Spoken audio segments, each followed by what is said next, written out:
In a population of 250 million or so, they commit 11 lakh crimes, 11 lakh plus crimes. The Indian children commit only 33,000 crimes. It doesn't mean that the crimes are only that much. But the fact remains that it is partly for the reason that we don't register cases. The FIR as a document was outdated even when it was set up. I am talking about the time when the Criminal Procedure Code was adopted 150 years back.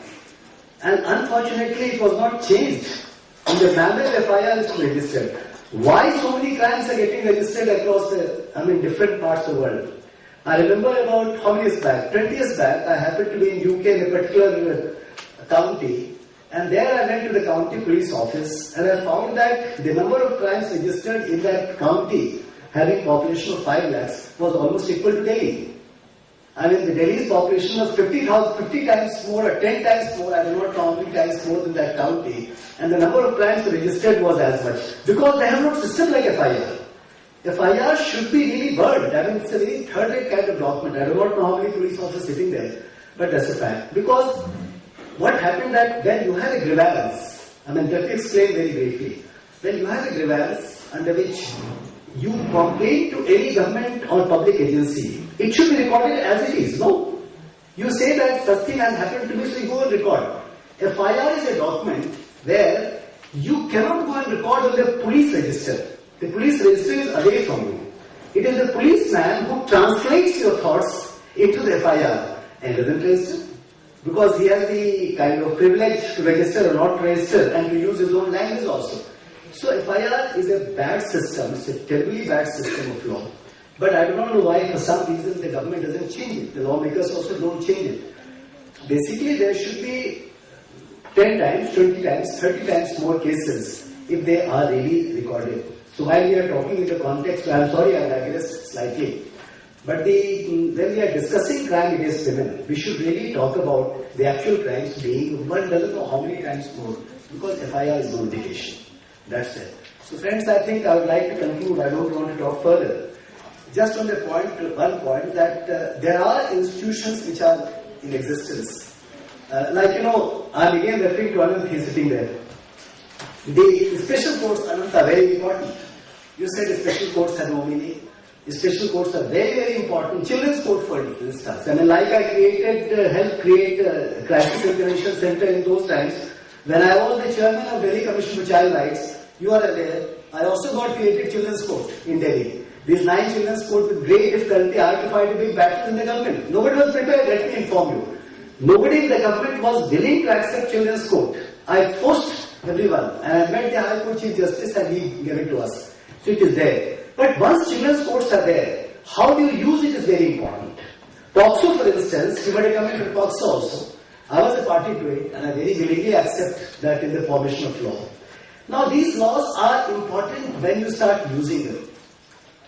Women's program, Vinny and all our friends, today we are having this really good discussion. The ultimate test lies in the implementation of laws. We have no doubt of course. And I have been party to implementation of laws for decades and decades. I have been party to formation of some laws also, incidentally. There is absolutely no problem. We have the best laws in the world. The problem lies with the implementation and the mechanism to do so. These are some facts I thought I'll discuss with you. Thank you. Do we have any questions? Because on technical ground, so what my experience is, around 4,000 cases I have handled of children. The majority of the cases, the acquittal is on the ground of technical thing. That this signature was not taken by the police. So some lapse at the part of police results into acquittal. Right. Now my suggestion to Justice Verma was to put in some kind of initiative whereby when the final order goes to the prosecution branch and when it is scrutinized and is found that the judgment has said that because of this lapse in investigation we have to announce acquittal. Shouldn't that lead to some kind of action on the police officer who was the IO? And then the matter should be reinvestigated by another police officer. In certain jurisdictions, I have found that this practice is there. What is your take on that? Because it could ensure that in a case, acquittal conviction will come sooner or later. People will pursue it. In rape cases, there is a medical report confirming rape, but when the person who is framed by the police is acquitted, now who has done it?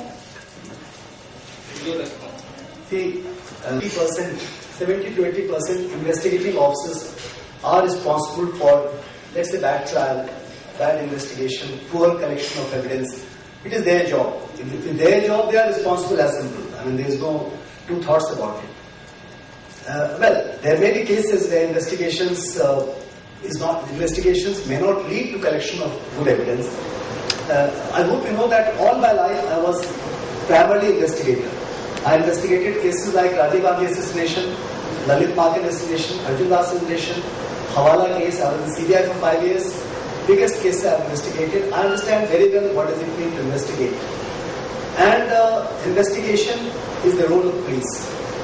The role of prosecutor, you pointed out, Anand, is very important. The prosecutor must look into all the evidence, give a proper scrutiny report, and it is the job of the police officer, the investigator, to follow the scrutiny report. Whatever lapses, whatever pitfalls or whatever gaps the prosecutor is pointing out, the police must complete it and then submit the case to the court of law for charge sheet and final verdict. Trial. That is one part. So there is no two thoughts about it. Regarding the point you said about the acquittals, let me clarify. There is a standard process throughout the country. Whether it happens or not, besides the point. All acquittal reports, all acquittals, mind you, are to be examined by the immediate superior officer. If it is a sub-inspector, the inspector does it, the assistant commissioner of police and deputy sub-inspector is supposed to do it, the deputy commissioner of police, the DIG, IG, depending on the type of case, everywhere it happens, whether it is crime branch or local police, etc. And then the lapses, there are departmental inquiries, there must be thousands and thousands of inquiries going on in Delhi police itself. We try to find out through a PIL, through any kind of information one to gather. And these cases, every year, Delhi police itself, there are hundreds of police officers who are punished for lapses in the investigation also. It is a routine process which must take place. How sincerely they do it, how honestly they do it, that is there, that's their lookout, but it happens. That's quite happens. Thank you, sir. I would like to thank the panel for 5 because we have 2 more sessions. Thank you.